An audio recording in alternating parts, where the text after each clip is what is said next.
Well, there's a debate raging in the country on work-life balance, thanks to the remarks made by L&T chairperson S.N. Subramaniam, and before that Narayana Murthy on 70 hours and 90 hours of work per week. But what do corporate veterans feel about this? We have with us Sanjeev Bikhchandani, the founder of InfoEdge and also Naukri, joining us. Thank you, Mr. Bikhchandani, for speaking to NDTV.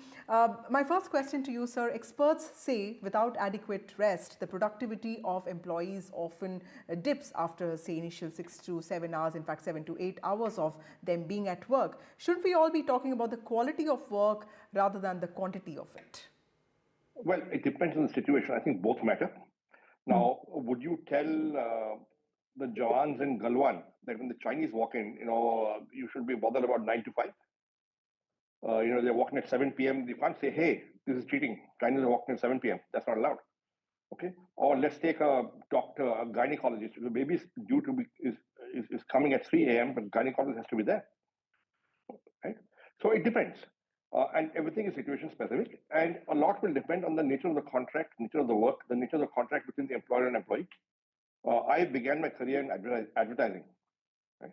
There was no such thing as work-life balance because you had deadlines to meet, you had clients you had to make commitments to clients, and as a client servicing trainee, I was at the receiving end of all delays from art, from production, from copy. You are a journalist. Right? You chase breaking news. If news is breaking at 2 a.m., you will be there with your cameraman. You will not say, hey, let the news break at 11 a.m. I will not cover the news breaking at 2 a.m. So it depends. Well, that's a very valid point. But then what happens to the whole concept of work-life balance? Because even in corporates, we also have an HR, and HR throughout corporates also talk about stress-busting sessions, or for that matter, meditation and yoga classes. But on the other hand, there are these bosses of enterprises who say that it is important to work very, very hard. How does an employee, have that sense of balance? How do we ensure that he or she does not feel the kind of pressure? Well, it's like this. When the situation demands it, you put in the hours.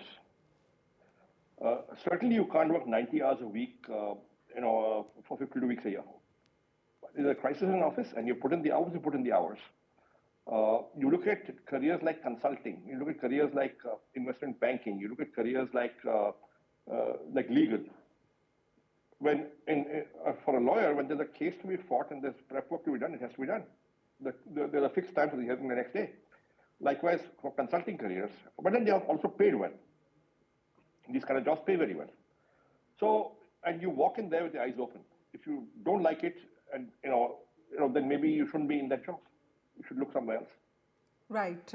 Also, Mr. Bikhchandani, there's also this criticism that has been pointed out in the course of this debate that those sitting, at the top levels of companies are making these remarks, asking their employees to work very hard, and these are the people who get paid a lot, as opposed to those who are at the bottom rung, who are being asked to work very hard, but they don't really get paid that much.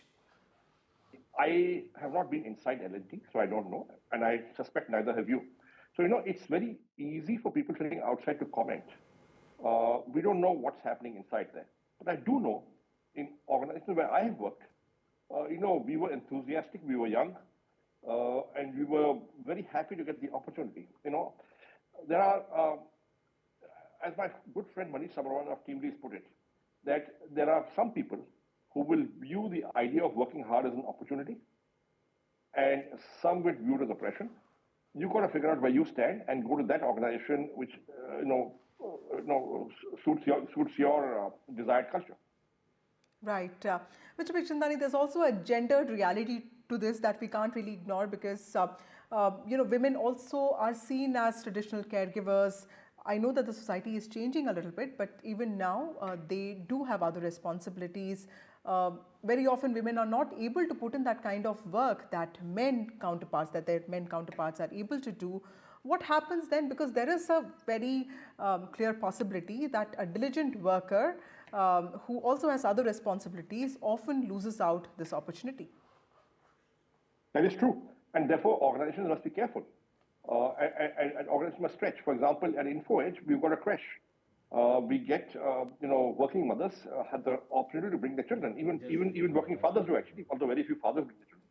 But it's open to all employees to bring their children between certain age and certain age, and along with the baby's help. Right. Also, Mr. Bikhchandani, is there also a problem with the language here because this constant comparison with China and also telling our young professionals that you have to do this for the country, you have to work 90 hours a week, ignoring your families for the sake of the country. Do you think that needs a little bit of a review? I think that is a very valid point. However, see, you don't do it for the country, right? You do it for yourself, for your career, for your goals, your objectives. In the process, hopefully the country will benefit. But even if it doesn't, you do it for yourself. Right. Work for yourself, work for your own betterment. Those are very important words. Thank you, Sanjeev Bikhchandani, for joining us on NDTV.